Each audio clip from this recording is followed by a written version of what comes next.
হে বাংলার প্রিয় ভক্তগণ, আপনাদের জন্য আজকে আমি নিয়ে এসেছি এমন একটি ভিডিও, যে ভিডিওটি দেখলে আপনাদের চোখ খুলে যাবে।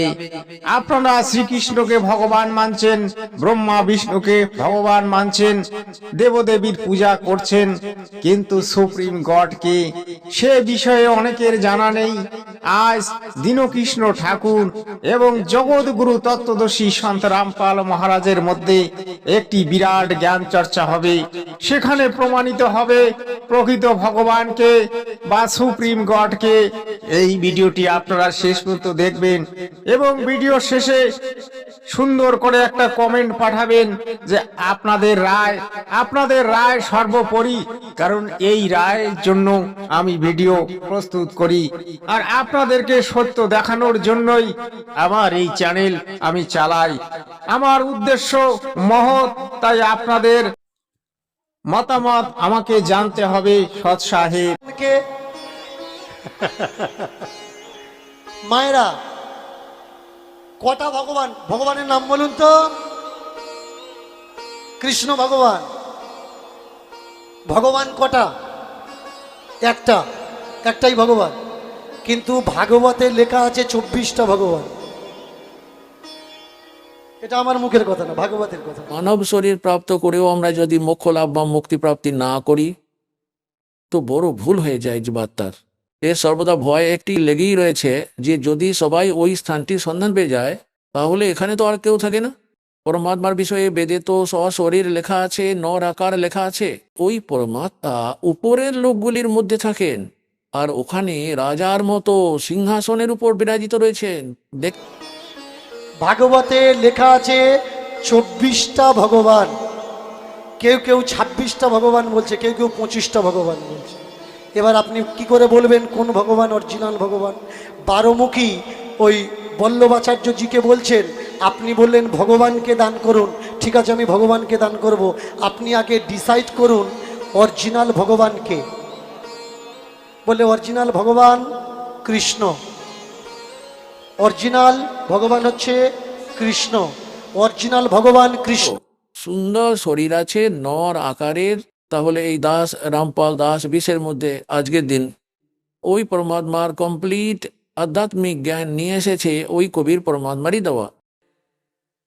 পরম পিতা পরমাত্মা পূর্ণ ব্রহ্ম সর্বসৃষ্টি রচনাকার কবি পরমেশ্বরজির অসীম দয়াতে আপনারা সর্বপুণ্যাত্মাগণ সৎসঙ্গ শুনছেন। জগৎগুরু তত্ত্বদর্শী সন্ত রামপাল মহারাজজির মঙ্গল প্রবচন আপনারা শুনছেন। তিনি তার ভক্তদেরকে পুণ্যাত্মা বলেন, কারণ যারা পুণ্যাত্মা ব্যক্তি তারাই পরমাত্মার ভজন সাধন করেন।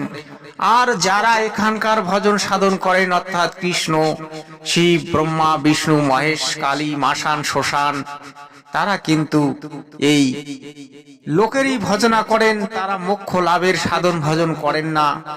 এটা আপনাদেরকে বুঝে নিতে হবে। আপনি যদি প্রকৃতপক্ষে সুপ্রিম গডের সাধন ভজন করতে চান তাহলে জগৎগুরুর শরণ নিন সৎ সাহেব। সৎসঙ্গ ওই পুণ্য আত্মারই প্রাপ্ত হয় যার উপর পরমেশ্বরের অসীম করুণা বর্ষিত হয়। পরমেশ্বরের অসীম করুণা কোন পুণ্য আত্মাদের উপর বর্ষিত হয়? যারা পূর্ব জন্মের ভক্তি যুক্ত থাকে। অরিজিনাল ভগবান কৃষ্ণ কেন? কেউ কেউ বলে ভগবানের নাকি আধার কার্ড নেই, ভগবানের নাকি ভোটার কার্ড নেই, বিশ্বাস দিয়ে মন থেকে ভগবানকে মানতে হয়। আমি বলবো ভগবানের কাছে আইডেন্টি আছে। সেই আইডেন্টিটা কি? যেদিন ভৃগু মুনির উপরে সমগ্র পৃথিবীর ঋষি মহাশিরা চাপ দিল যে কে ভগবান তুমি প্রমাণ করে দাও। প্রিয় দর্শকগণ, তাহলে এবার দীনকৃষ্ণ ঠাকুরের মুখ থেকে শোনা যাবে যে ভৃগু মুনির উপর যে চাপটি দিয়েছিল সেই চাপটির জন্য তিনি কোথায় কোথায় গিয়েছিলেন, ভগবান পরীক্ষা করে নিয়েছিলেন। সেই পরীক্ষাটি এবার আমরা জানব সৎ সাহেব। ভৃগু মুনি প্রমাণ করার জন্য চলে গেল প্রথমে ব্রহ্মলোকে। সরাসরি গিয়ে পিতামহ ব্রহ্মার বুকে লাথি মারলেন। পিতামহ ব্রহ্মা বলে ভস্ম করে দেবো। ভিগু বলে দাঁড়াও দাঁড়াও দাঁড়াও, লাথি মারলে কেন? বলে মর্তের ঋষিরা, সাধারণ মানুষরা আমাকে পাঠিয়েছে কে ভগবান প্রমাণ করার জন্য।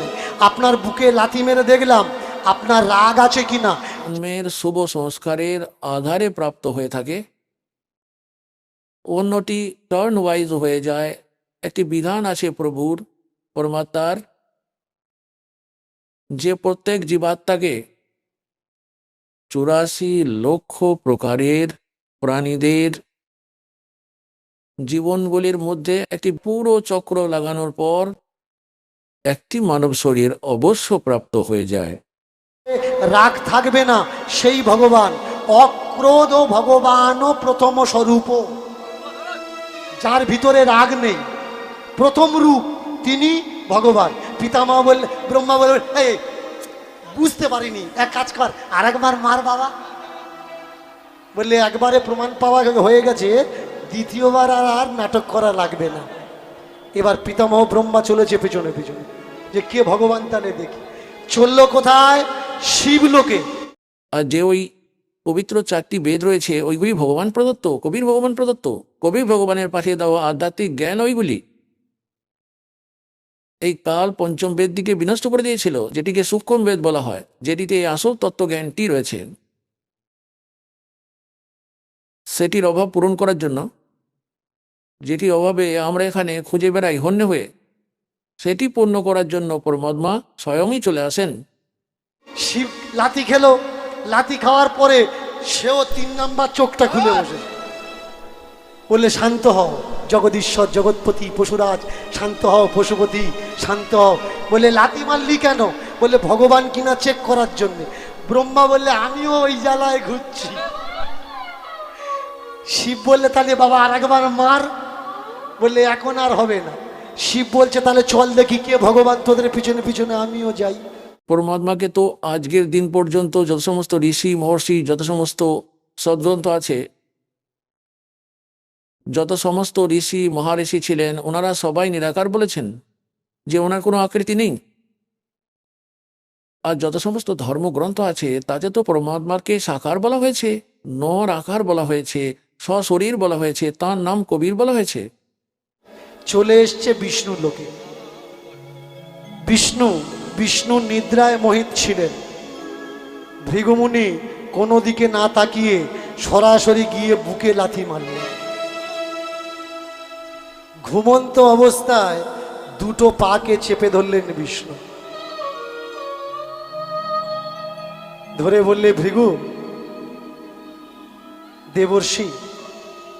প্রিয় দর্শকগণ, আপনারা শুনছেন দীনকৃষ্ণ ঠাকুর মহাশয়ের কথা কীর্তন এবং জগৎগুরু তত্ত্বদর্শী সন্ত রামপাল মহারাজের মঙ্গল প্রবচন। জগৎগুরু রামপাল মহারাজজি তিনি প্রমাণ করে দিয়েছেন কবির দেব পূর্ণ ব্রহ্ম, কবির দেব পরমাত্মা, তিনি হচ্ছেন সুপ্রিম গড। আর একদিকে দীনকৃষ্ণ ঠাকুর মহাশয় প্রমাণ করে দেবেন কে ভগবান। এখনই প্রমাণ হবে। আপনারা ভিডিওটি একটু শেষ পর্যন্ত দেখবেন, আর ভিডিওটি পছন্দ হলে চ্যানেলটিকে অবশ্যই সাবস্ক্রাইব করে নেবেন, লাইক করবেন, শেয়ার করবেন। আপনাকে ধন্যবাদ। তোমরা খালি পায়ে চলাচল করো, কত নরম কত কোমল তোমাদের পা। আমার ভক্তরা আমায় বলে আমার হৃদয় নাকি পাষাণ, কঠিন, শক্ত পাথর। তা আমার পাষাণ হৃদয়ে তুমি লাথি মেরেছ, তোমার পায়ে লাগেনি তো? এই ভগবান নিতাই গৌর হরি হরি। দীনকৃষ্ণ ঠাকুর মহাশয় প্রমাণ করে দিলেন বিষ্ণুই শ্রেষ্ঠ ভগবান। কিন্তু কেন? এই বিষ্ণু হচ্ছে এই যে 33 কোটি দেবতার মধ্যে শ্রেষ্ঠ।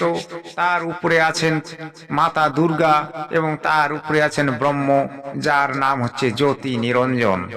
তিনি হচ্ছেন এই 21 ব্রহ্মাণ্ডের সুপ্রিম পাওয়ার, তিনি এখানকার প্রধানমন্ত্রী।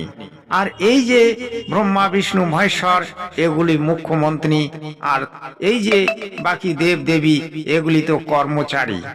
তাই আপনারা ভালো করে বুঝে নেবেন যে আসল ভগবানের পূজা করলে আর অন্য কোনো ৩৩ কোটি দেবতার ভজন সাধন করার প্রয়োজন হয় না। সেটা জগৎগুরু তত্ত্বদর্শী সন্ত রামপাল মহারাজজি আপনাদেরকে ইঙ্গিতের মাধ্যমে বলেছেন, সেটা আমি পরিষ্কার করে বলে দিলাম। কারণ পরমাত্মা হচ্ছেন সকলের উপরে, পরমাত্মা হচ্ছেন এই ব্রহ্মা বিষ্ণু মহেশ্বর তথা ৩৩ কোটি দেবতার পিতা, আমাদের পিতা, আপনার পিতা, সকল জীব জন্তুর পিতা। তিনি হচ্ছেন আদি পিতা, আদি সৃষ্টিকর্তা, তিনি সুপ্রিম গড সৎসাহেব। এই ভগবান পা জড়িয়ে ধরেছে, আমি পেয়েছি, আমি পেয়েছি, আমি চিনেছি তুমি আমার ভগবান, তুমি আমার ভগবান, তুমি আমার ভগবান।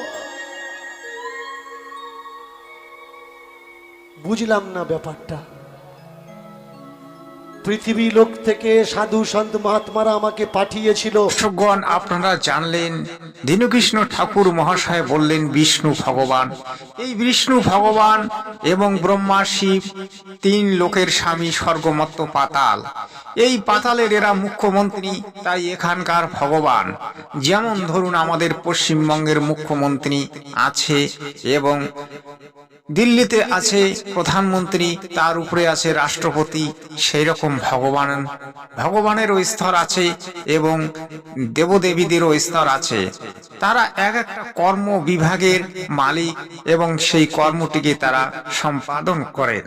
তাই আপনারা যদি সত্য ভক্তি এবং সুপ্রিম গডের সাধনা করতে চান, তাহলে আপনাদেরকে সেই জগৎগুরু তত্ত্বদর্শী সন্ত রামপাল মহারাজের স্মরণ নিয়ে করতে হবে। যেটা আমি করি, আমি সৎ সাহেব বলি, কারণ আমি তার ভক্ত, তাই আমার সৎ সাহেব বলতে হয় সৎ সাহেব। ভগবান চেক করার জন্যে কে ভগবান? ব্রহ্মার বুকে লাথি মারলাম, সে ক্রোধ দেখালো। মহেশ্বরের বুকে লাথি মারলাম, সে ক্রোধ দেখালো। এখন আপনার বুকে লাথি মারলাম, কিন্তু আপনি প্রেম দেখালেন। পরিস্থিতিতে যে প্রেম দেখায় সেই তো ভগবান।